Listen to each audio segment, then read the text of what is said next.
Human man rescued a trapped dragon, then the pack did the unthinkable. Okay, imagine you're at work, right? And the printer jams. Most people just walk away, but Jake Miller is the guy who stays there for 3 hours trying to fix it with a paperclip. Except instead of a printer, it's a massive alien dragon trapped under glowing crystals. And instead of a paperclip, he's using a plasma cutter. Jake saves this dragon Azure in a cave, and I legit got flashbacks to when I was trying to get that stray cat in my garage to trust me.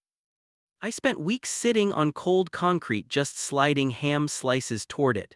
Jake does the same thing here, talking to a terrifying lizard monster about his sister until it calms down. It's that exact same energy of I am terrified but I am not leaving you. The vibe switches up so fast though. One minute it's a quiet rescue mission and the next minute there are dragon wars in the sky. The hook is basically what happens when you do a solid for the scariest thing on the planet. The answer is they bring their whole squad to bow to you. I actually got chills on my arms when the golden leader bowed to Jake. But then the bad dragons show up, the Render, who sounds like a heavy metal band name, and Jake runs out with a flare gun. A flare gun. It's like trying to stop a semi-truck with a laser pointer. But the emotional payoff of seeing humans and dragons decide to build a spaceship together at the end? Incredible. I was grinning so hard my face hurt. This story is for anyone who thinks the best way to win a fight is to make friends with the guy who breathes fire. Number 1, accessibility barrier, 9 out of 10. Super easy to follow, you don't need to know complex space politics. Man helps dragon, dragon helps man, they go to space. Simple. It flows really well like a good action movie that knows exactly what it is. Number 2, character cred, 9 out of 10. Jake is brave almost to the point of being nuts. Running out between two dragon armies, that's wild. But the dragons are the real stars. The Render is terrifying but smart, which makes him a great villain turned ally. Azure feels like a loyal dog but with scales and flight. Number 3, closure status, 10 out of 10. They literally build a spaceship called the SciFi and leave the planet. It doesn't get more closed than that. It feels like the end of a movie where the credits roll as the ship jumps to hyperspace. Very satisfying. Number 4, dialogue drip, 8 out of 10. The dragons speaking broken English, brave, stupid, interesting, was a cool touch. It made them feel ancient and alien. Jake's speeches about peace were a little bit cheesy, kind of like a motivational poster, but hey, it worked on the dragons. Number 5, endgame payoff, 10 out of 10. Dragons in spacesuits. Okay, maybe not suits, but dragons on a spaceship. The image of Azure looking out the window at the stars gave me such a happy feeling. It's the ultimate upgrade from living in a cave. Number 6, found family factor, 10 out of 10. Jake and Azure have a bond that hits me right in the feels. It's that boy and his dog trope but scaled up to man and his telepathic war lizard. The way the packs merge with the humans is top-tier found family stuff. Number 7, HFY video length, 1530 min. It's a solid length. It takes its time establishing the bond in the cave, which is important. If they rushed that, the rest wouldn't make sense. It's perfect for listening to while you pretend to work on spreadsheets.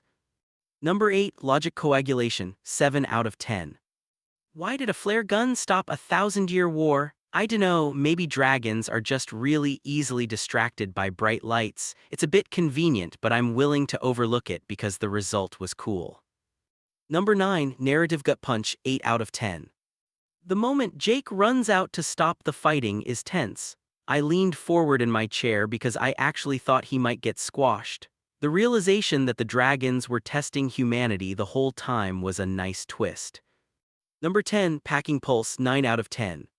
Starts slow and atmospheric in the cave, ramps up with the dragon arrival, peaks with the battle, and ends with a hopeful montage. It's paced really well. Number 11, possible sequel, yes. Oh, 100%. You can't just launch a ship full of dragons and humans into the unknown and stop there. I need to see what happens when they meet other aliens who try to mess with them. Number 12, POV perspective, 9 out of 10. Sticks with Jake, which is great. We learn about the dragons as he does. The telepathic visions were a cool way to show backstory without a boring lecture. Number 13, the human edge, 10 out of 10. This is classic human edge. We aren't stronger, we aren't faster, but we will pack bond with absolutely anything. Jake sees a monster and thinks I should help it. That kindness is our superpower. Number 14, the Onion Factor Tearjerker score, 8 out of 10. I didn't full-on cry, but the moment the golden dragon bowed, that got me a little misty. It's about respect. And the ending where Azure shows Jake the vision of them flying in space, beautiful. Number 15, Thematic Resonance, 9 out of 10. Trust is the big theme here, trusting something that could kill you. It resonates because it shows that sometimes you have to take the first step to break a cycle of violence. Number 16, Trope Remix score, 8 out of 10. It mixes first contact with fantasy dragons. Usually, dragons are fantasy, but putting them in a sci-fi setting with plasma cutters and spaceships is a fresh remix that I dig. Number 17, Visual Bang per Buck, 9 out of 10. Glowing blue crystals, purple skis, black dragons with white scars, the visuals are awesome. I could picture the Skyfair launching perfectly. It would look great as a movie. Number 18, Wholesomeness/Cozy rating, 9 out of 10. Despite the war scare, this is super wholesome. It's about making friends and sharing knowledge. The image of dragons and humans celebrating together is just pure good vibes. Number 19, World Building Vibe Check, 8 out of 10.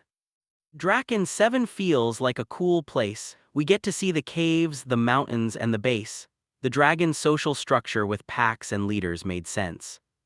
Number 20, Xenobiology Integration, 8 out of 10. The telepathy was handled well, images instead of just words. The fire and ice breath is classic dragon stuff, but seeing them adapt to space travel is a cool twist on biology.